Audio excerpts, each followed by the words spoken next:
In this video, magawa ko na po is about so muna na akong print out. So you can see.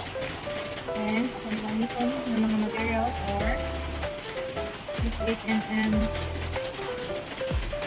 58mm na cotton pin and 37mm na cotton pin.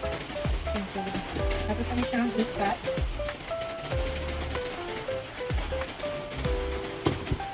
Since na naman ko yung copper, intended na yun pala ani, so mas easier siya na po.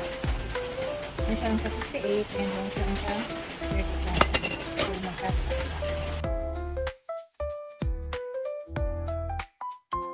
mana na ito cut ang 58mm.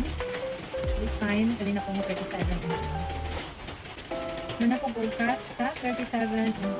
Unfortunately na, problema dito ani, ako. Kaya ako ang blade ay murag hablo na siya. Ang dito, kayo. O, mag-print at pag-balik kami.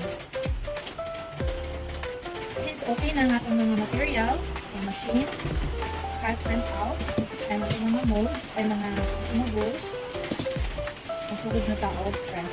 So, akong lang na size is 37mm. So, let's start.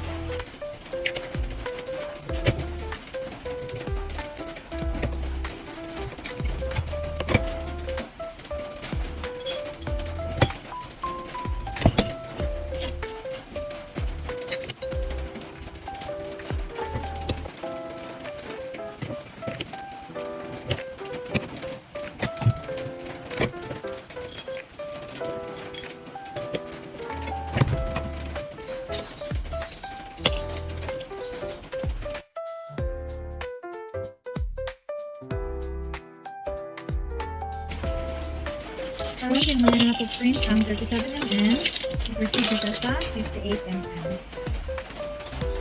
So, this is now my 58mm na machine. So, same process yung gapon niya sa 37mm. Itang o, metal plate here. Print outs.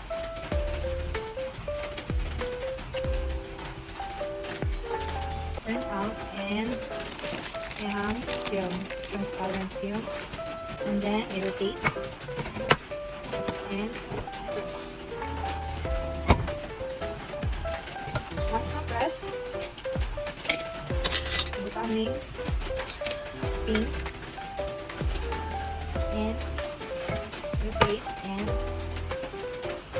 press.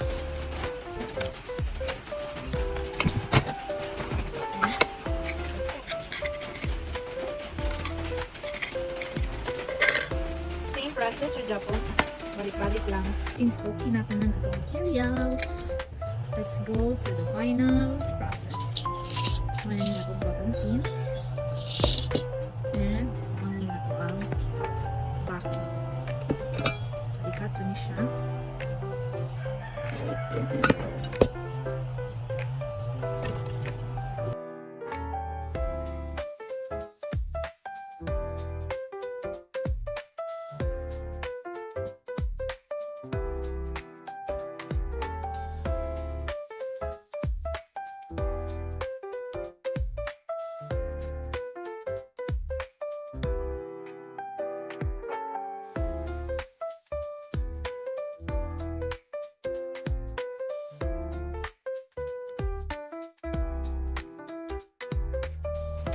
And after ani, nabutangan natin siya sa backing niya.